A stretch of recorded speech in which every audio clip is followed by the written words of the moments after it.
귀하신 주님 감사합니다. 오늘도 수예배로 불러주신 하나님, 오늘도 세계교회사를 통하여 복음지 선교운동의 말씀을 듣기를 원합니다. 송 목사님에게 은총 베푸시고 이 예배 참여하는 모든 성도들 축복하여 주시옵소서. 예수님의 이름으로 기도하옵나이다. 아멘. 사도신경. 나는 전능하신 아버지 하나님, 천지의 창조주를 믿습니다. 나는 그의 유일하신 아들, 우리 주 예수 그리스도를 믿습니다. 그는 성령으로 잉태되어 동정녀 마리아에게서 나시고 본디오 빌라도에게 고난을 받아 십자가에 못 박혀 죽으시고 장사된 지 사흘 만에 죽은 자 가운데서 다시 살아나셨으며 하늘에 오르시어 전능하신 아버지 하나님 우편에 앉아 계시다가 거기로부터 살아있는 자와 죽은 자를 심판하러 오십니다. 나는 성령을 믿으며 거룩한 공교회와 성도의 교제와 죄를 용서받는 것과 몸의 부활과 영생을 믿습니다. 아멘. 찬송가 549장 함께 찬양 드리겠습니다.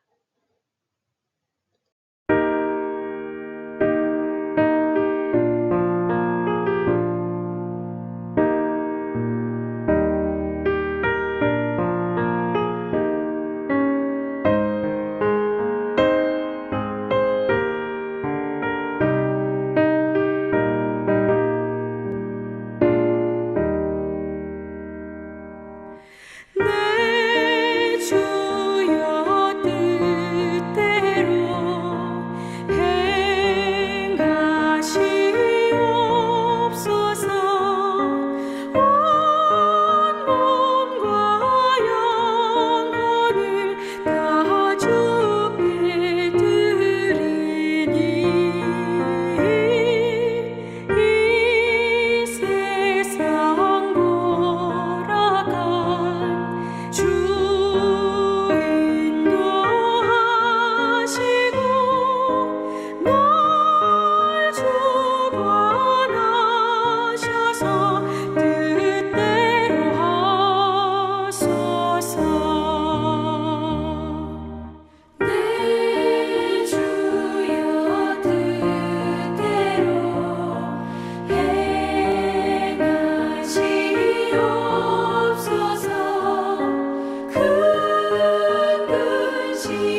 오늘 우리에게 주신 말씀은 요한복음 6장 38절에서 40절입니다.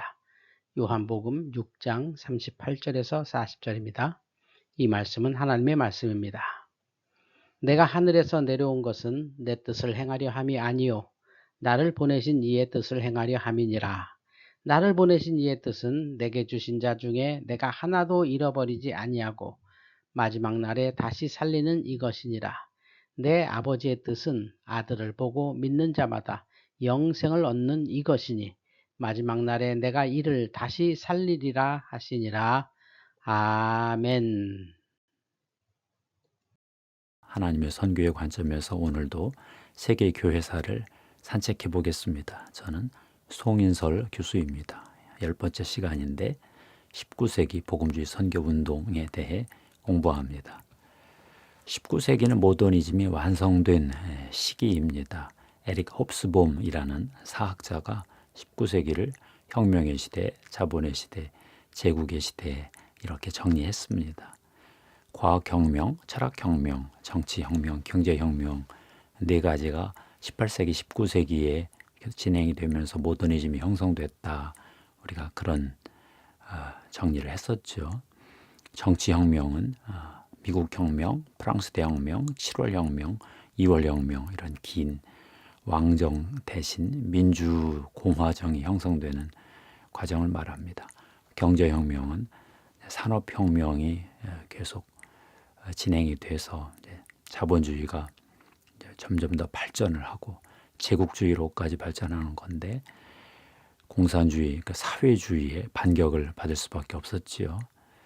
과학의 발전으로 1859년 찰스 다윈이 종의 기원을 써서 진화론을 만들었지요. 이렇게 합쳐져서 19세기는 모더니즘의 최종 결과물인 세속국가를 만들었습니다. 교회로부터 독립한 국가가 모든 권위를 행사하는 시대죠. 세큘라 내셔널리즘, 세속국가, 민족국가가 시대를 잡았습니다. 이 시대의 위기는 성경의 권위가 도전을 받고 교회의 권위가 무시를 받는 그런 또 다른 권위 위기의 시대입니다. 어떻게 하면 교회가 이런 모더니즘의 근대주의의 도전에 대해서 응답을 할 수 있을까? 이 문제를 가지고 19세기 교회가 고민을 했습니다. 그 과정에 몇 가지 좀 탁월한 운동이 나왔는데요. 자유주의 신학은 인간 중심으로 신학을 전환하자 이런 시도를 했고요. 사회개혁운동, 기독교 사회개혁운동이 일어나서 개인 영혼 구원을 넘어서서 사회개혁 문제, 사회구원 문제를 논의하자, 시도하자 이런 제안을 했고요. 옥스퍼드 운동은 차라리 근대 모더니즘의 위기 앞에서 카톨릭 전통으로 돌아가서 교회를 갱신하자 그런 시도를 했습니다. 그 중에 복음주의는 부흥운동의 영향, 그 위력을 힘입어서 선교운동을 벌였습니다. 이방인에게 복음을 전하자. 19세기가 지나고 나니까 서구 유럽은 점점 세속화되었고요. 비서구 세계에 복음이 전파되는 그런 시기가 도래했습니다. 자유주의 신학 조금만 공부를 해보면요. 독일에서 정통주의를 계몽주의와 혼합시킨 문화 개신교인데 사실상 기독교의 초자연성을 포기한 어떤 그런 꼴이 되고 말았습니다. 의도는 좋았습니다. 복음을 근대적 사고에 적응시키고 변증하자. 그 방법은 근대 사상의 어떤 범주를 가지고 기독교를 축소시켰죠. 환원, 리덕션이라고 합니다. 몇 사람이 떠오르는데요. 슐라이어마허가 종교론, 신학론 이런 걸 썼습니다. 신학의 권위를 성경에서 그리스도인의 그 감정으로 이동시켜서 현대신학의 아버지라는 말을 들었습니다. 헤겔은 인간의 이성, 인간보다 더 큰 절대 이성이 인간 안에 내재해 있는 어떤 그런 정신 위주의 자유주의 신학을 시도했고요. 윤리 중심으로 한 분들도 몇 분 있었죠. 리첼 이런 분들, 역사, 사회, 문화, 종교사학파 이런 분들도 기독교를 다시 역사, 문화, 사회 이런 범주로 환원시켰죠. 슈트라우스, 하르낙, 트렐치 뭐 이런 분들이 있습니다. 결과적으로 이 자유주의 신학은요, 초월적 기독교를 거의 포기하고 내재적 기독교에 집중을 했습니다. 자연 세계, 모더니즘이 강조하는 자연, 인간의 이성, 역사의 진보 이런 것들에 집중하다가 초자연 세계를 상실한 그런 초라한 결과가 됐습니다. 그렇지만 이런 복음은 많이 훼손시켰지만 이분들이 학문의 방법론을 많이 발전시켰고요. 역사 비평학도 만들고 그렇지만 모더니즘이 너무 강해서 어쩌면 그 복음을 상실한 지나친 상황화에 이르는 그런 꼴이 되고 말았는데요. 그래도 저는 복음이 있는 자유주의자와 복음이 없는 어떤 라디컬한 어떤 좀 극단적 자유주의를 저는 구분하는 편입니다. 기독교 사회운동이 또 강력했는데요. 복음에 근거해서 자본주의가 발생시킨 문제들을 해결하기 위해 노력했죠. 윌리엄 윌버포스는 노예제도 폐지운동에 성공했습니다. 로버트 레이크스는 주일학교 운동을 일으켰고요. 기독교 사회주의도 나왔고요.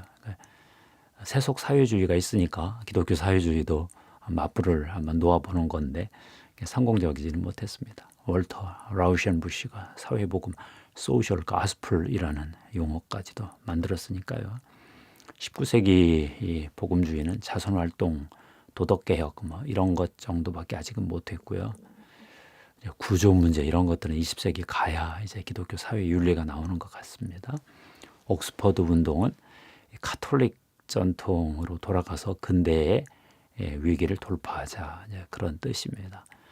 영국 성공회 안에서 자꾸 신학이 자유주의 쪽으로 가니까 이럴 바에야 차라리 카톨릭 고교회 전통으로 돌아가자 뭐 이런 주장인데 존 헨리 뉴먼이 소책자 운동을 통해서 이 운동을 좀 일으켰는데 본인은 결국 그냥 카톨릭으로 갔습니다.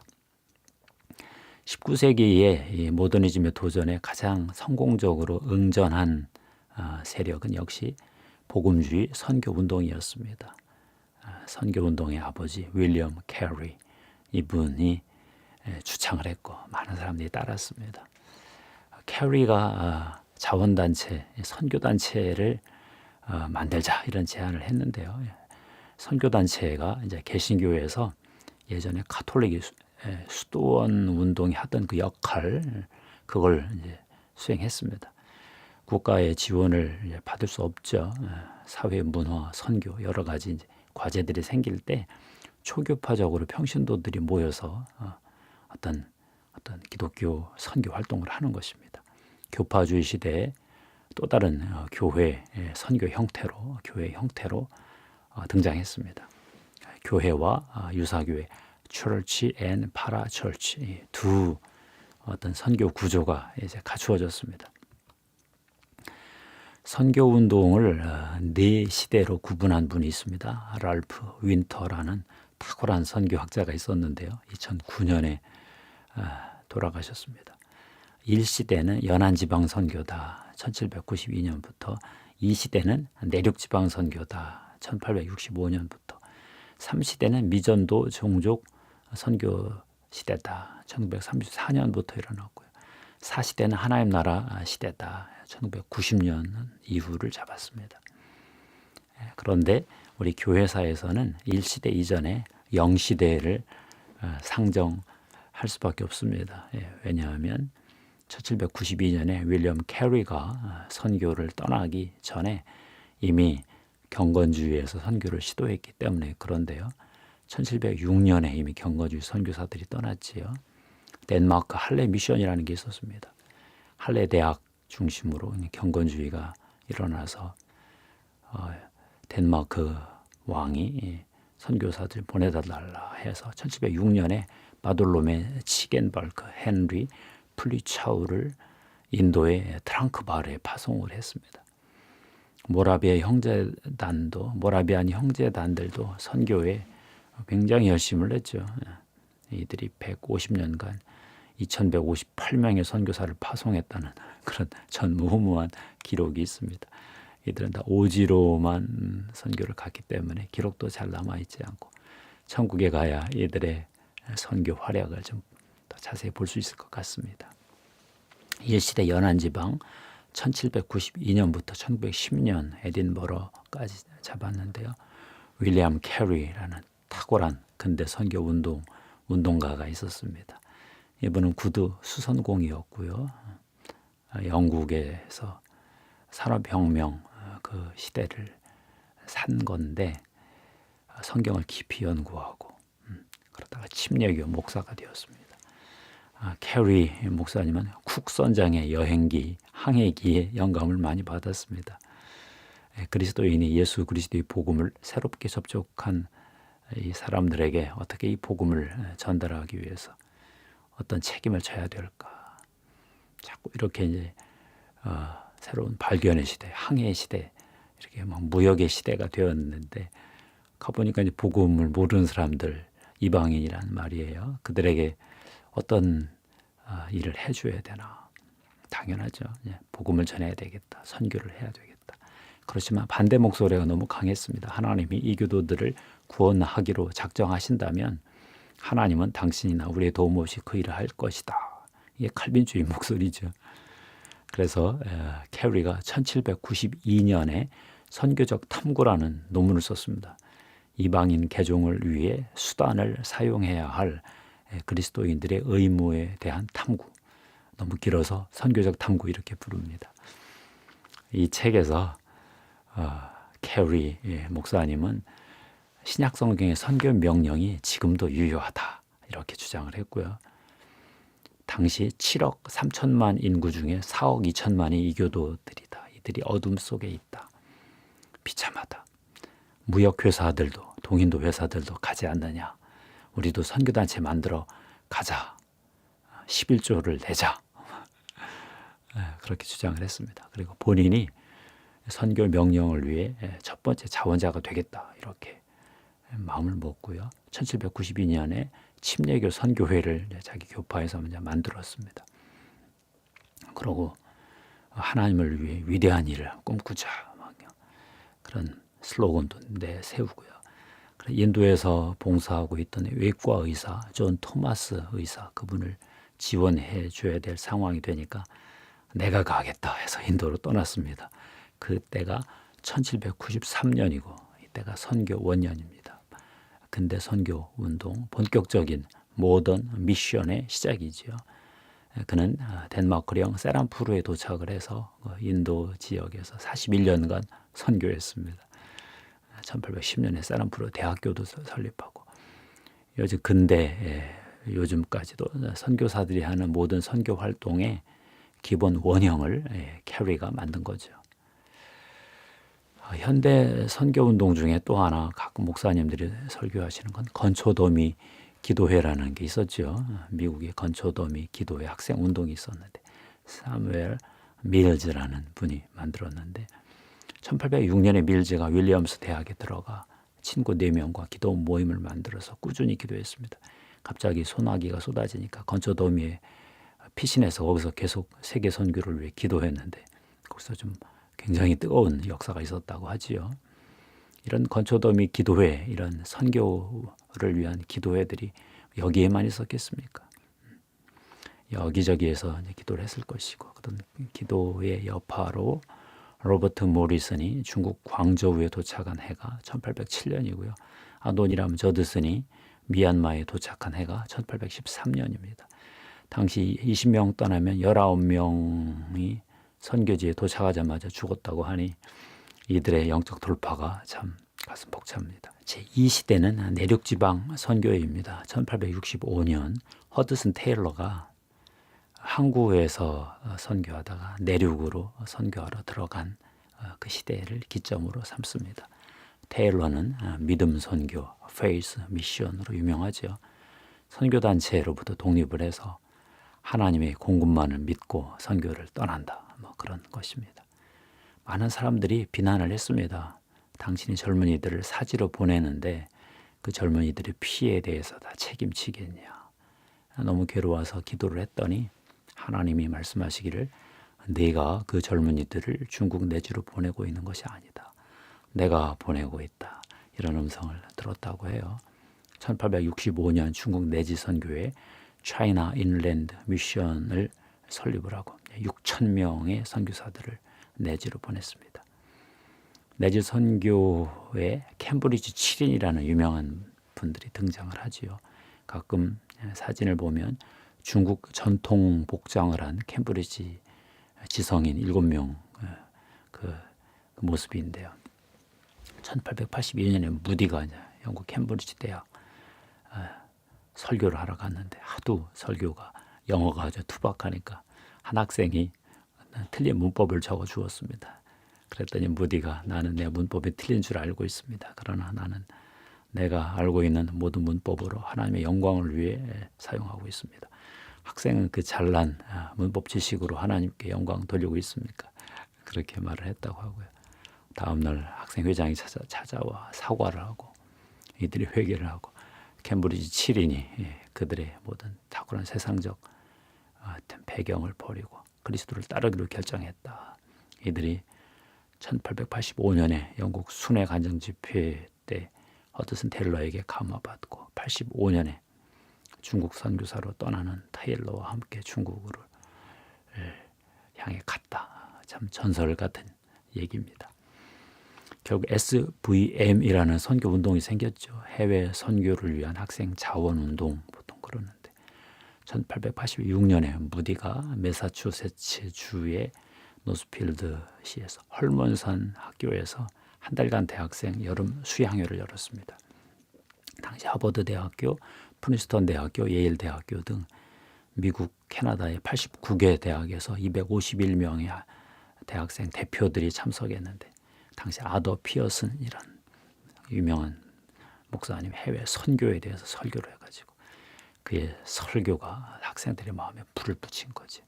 수양의 기간 동안에 프린스턴 대학교의 대표 로버트 와일더가 선교가 시급한 10개국을 위해서 함께 기도하는 10개국 기도 모임을 이끌었는데 여기서 참석자 100명이 세계 선교에 헌신을 했습니다. 프린스턴 서약이라고 하는데요.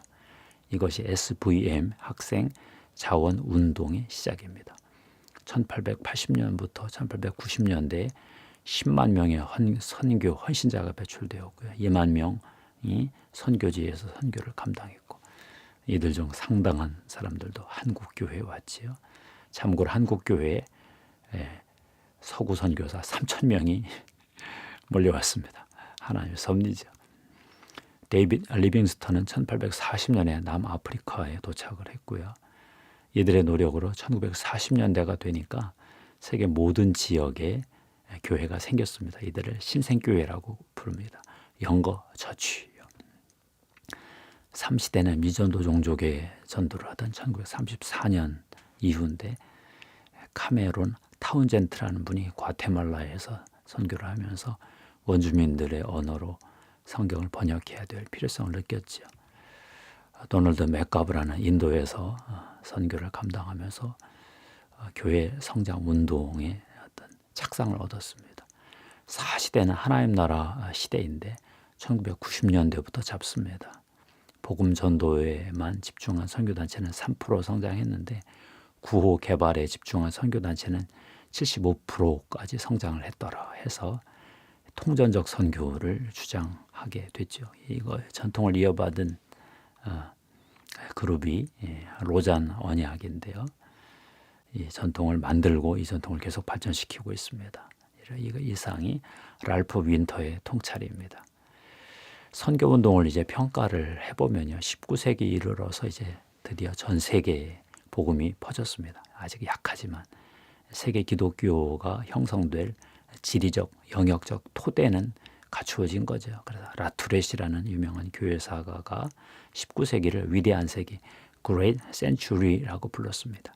물론 식민주의 문제도 있습니다. 그렇지만 식민지 지배만 하고 군대 어떤 무역상들만 갔으면 어떻게 했겠어요. 선교사라도 같이 가니까 그들에게 새로운 미래를 열 수 있는 복음의 씨앗을 심는 거죠.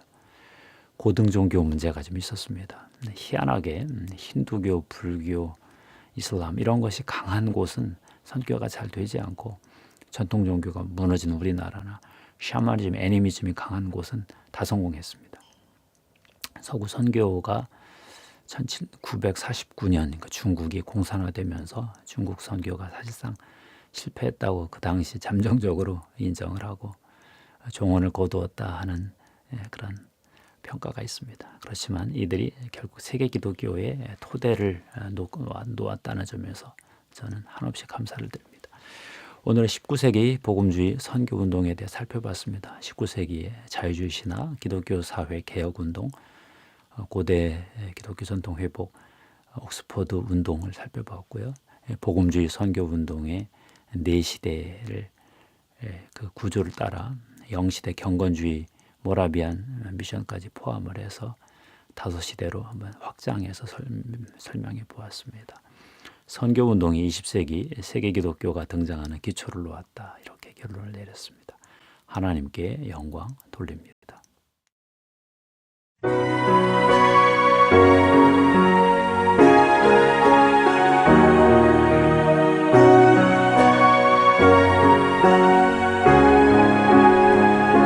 성축해 내 영혼아 거룩하신 이름 이전에 없었던 노래로 나 주님을 경배해.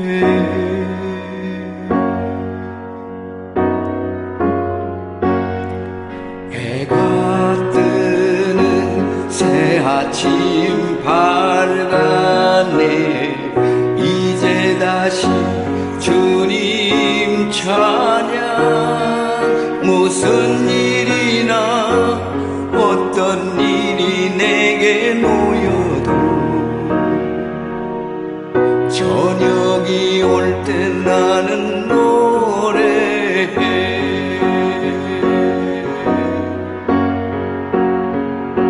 성축해 내 영혼 내 영혼아 거룩하신 이름 이전에 없었던 노래로 나 주님을 경배해.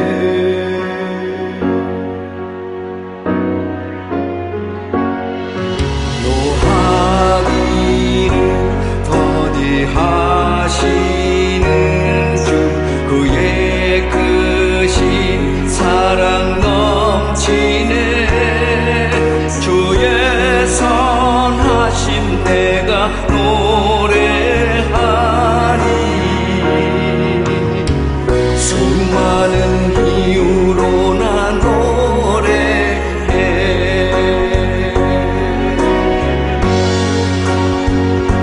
성축해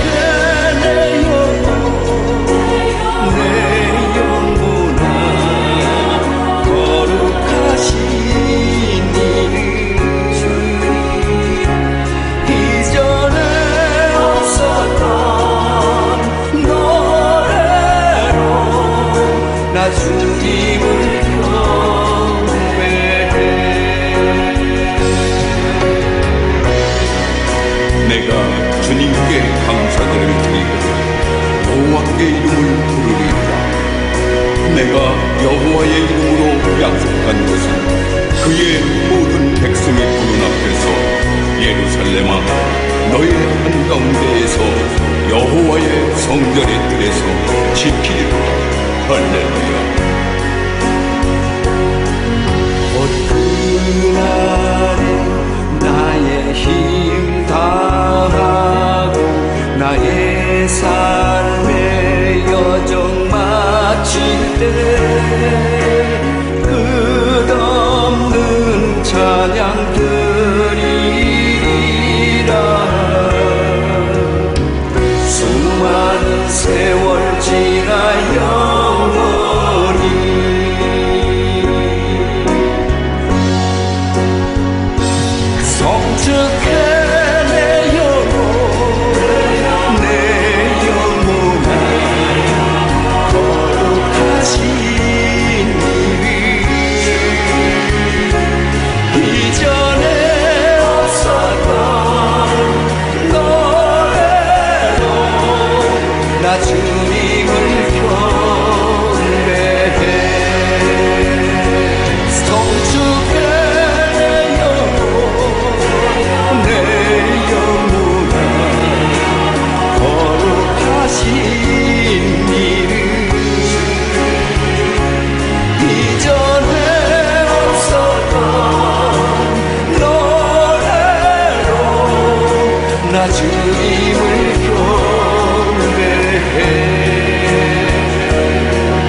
이제 주기도문으로 수요예배 마치겠습니다. 하늘에 계신 우리 아버지, 아버지의 이름을 거룩하게 하시며 아버지의 나라가 오게 하시며 아버지의 뜻이 하늘에서와 같이 땅에서도 이루어지게 하소서. 오늘 우리에게 일용할 양식을 주시고 우리가 우리에게 잘못한 사람을 용서하여 준 것 같이 우리 죄를 용서하여 주시고 우리를 시험에 빠지지 않게 하시고 악에서 구하소서. 나라와 권능과 영광이 영원히 아버지의 것입니다. 아멘.